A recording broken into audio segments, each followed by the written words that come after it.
అనకాపల్లి జిల్లాలో ఏసీబీ అధికారులు భారీగా దాడులు నిర్వహించారు. నక్కపల్లి తహసీల్దార్ కార్యాలయం పరిధిలోని పెద్ద తీర్నార్ల వీఆర్ఓ కొప్పిశెట్టి చిట్టిబాబు 1,50,000 రూపాయలు లంచం తీసుకుంటూ ఏసీబీకి రెడ్ హ్యాండెడ్ గా చిక్కాడు. అనకాపల్లి జిల్లాలో ఏసీబీ అధికారులు భారీగా దాడులు నిర్వహించారు. నక్కపల్లి తహసీల్దార్ కార్యాలయ పరిధిలోని పెద్ద తీనార్ల వీఆర్ఓ కొప్పిశెట్టి చిట్టిబాబు 1,50,000 రూపాయలు లంచం తీసుకుంటూ ఏసీబీకి రెడ్ హ్యాండెడ్ గా చిక్కాడు.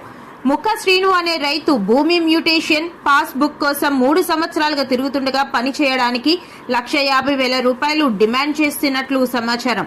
బాధితుడి ఫిర్యాదు మేరకు విశాఖ ఎయిర్పోర్ట్ వద్ద లంచం తీసుకుంటున్న సమయంలో ఏసీబీ అధికారులు చిట్టిబాబును పట్టుకున్నారు. డీఎస్పీ రమణమూర్తి నేతృత్వంలో కేసు నమోదు చేసి నిందితుడిని ఏసీబీ కోర్టులో హాజరుపరచనున్నట్లు అధికారులు తెలిపారు. రెవెన్యూ శాఖలో అవినీతికి ఇది మరో నిదర్శనంగా మారింది. ఎవరైతే ఉన్నారో శ్రీనివాస్ గారు, వారు పెద్ద తీనార్ల రెవెన్యూ విలేజ్ కి సంబంధించినటువంటి గ్రామంలో 5 ఎకరాల 57 సెంట్లు జిరాయితీ భూమి రికార్డెడ్ గా కొనుక్కొని రిజిస్ట్రేషన్ చేయించుకున్నారు 2023 ప్రాంతంలో.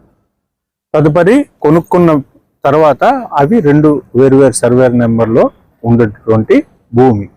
ఆ వివరాలు రిజిస్ట్రేషన్ డాక్యుమెంట్లోని అలాగే ఈసీలోని అన్నిట్లోని క్లియర్గా పొందుపరచబడింది.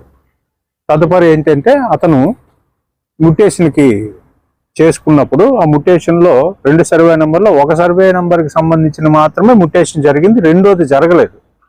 ఆ విషయం అతనికి తెలీదు. అంటే మొత్తం అయితే సబ్సిక్వెంట్గా ఆ భూముల్లో ఉన్నటువంటి అతని పొజిషన్లోనే ఉంది, అతని అధీనంలోనే ఉంది, అతనే సాగు చేసుకుంటున్నారు. అతను కొబ్బరి మొక్కలు వేసుకోవడం జరిగింది. సబ్సిక్వెంట్గా ఆ కొంత భూమికి సంబంధించినటువంటి ఈ గవర్నమెంట్ ఎప్పుడైతే ఈ ల్యాండ్ని ఎక్వైర్ చేసిందో ఆ 2 ఎకరాల 14 సెంట్లకి సంబంధించినంత మాత్రమే అతనికి కాంపన్సేషన్ లభించింది, మిగతాది రాలేదు. ఎందుకు రాలేదు అని చూసుకుంటే ఇతని పేరు లేదు అడంగల్లో. అసలు పొజిషన్లో ఇతను ఉన్నప్పటికీ కూడా భూమిలో అతను ఉన్నప్పటికీ కూడా అది వేరే, అది ఎవరి పేరు, అమ్మినోడి పేరు లేదు, కొనుక్కున్నోడి పేరు లేదు, వేరే అతని పేరు. ఇదేమిటండి అని అంటే ఇది ఎవరిని అడిగితే ఎంఆర్ఓ గారిని అడిగితే డిటి అంటారు, డిటిని అడిగితే విఆర్ఓ అంటారు, విఆర్ఓని అడిగితే సర్వేయర్ అంటాడు.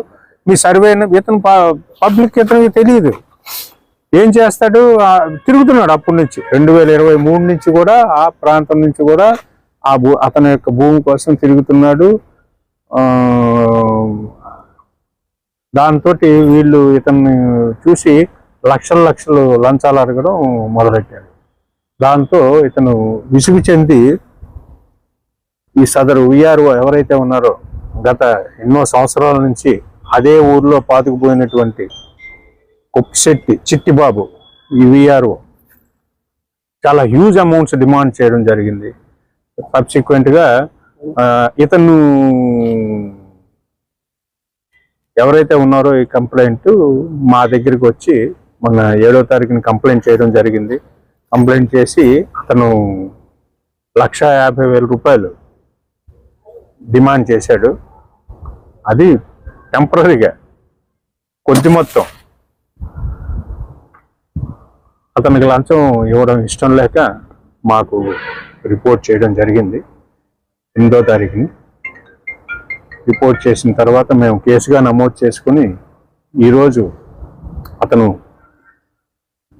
విశాఖపట్నంలో ఎయిర్పోర్ట్కి సమీప ప్రాంతంలో నేను వస్తాను, అక్కడికి వచ్చి నాకు డబ్బులు ఇవ్వండి నేను తీసుకుంటాను అంటే మేము అక్కడ మాటు వేసి సదరు విఆర్ఓకి కంప్లైంట్ డబ్బులు ఇస్తుండగా రెడ్ హ్యాండెడ్గా లంచం తీసుకుంటుండగా ఆ విఆర్ఓని పట్టుకోవడం జరిగింది.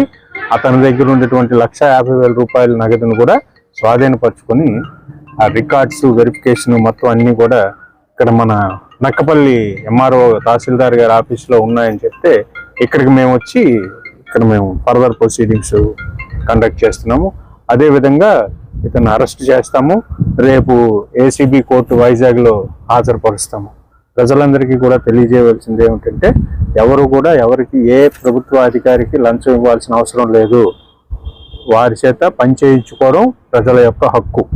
అట్లా ఎవరైనా సరే లంచం అడిగితే ఇమీడియట్ గా 1064 1064 ఇది టోల్ ఫ్రీ నెంబరు. దీనికి కాల్ చేసి మాకు చెప్తే మేము ఇమీడియట్ గా యాక్షన్ తీసుకుంటాం. అండి అతను కూడా అతను ఇంట్లో కూడా ఆ నివాస గృహాల మీద కూడా మా టీమ్స్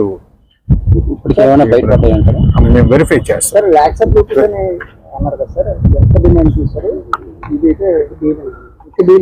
అది కూడా మేము వెరిఫై చేస్తున్నాం అండి. అది కూడా మేము ఇంట్రాగేట్ చేయడం జరుగుతుంది. చేయడానికంటే పై అధికారులు ఉన్న వారిలో మంచిగా నిజాయితీగా ఉండే వాళ్ళని ఎంచి ఏరి ఇలాంటి ప్రదేశాల్లో వేస్తే కొన్నాళ్ళు బాగుపడుతుందని మా ఉద్దేశం.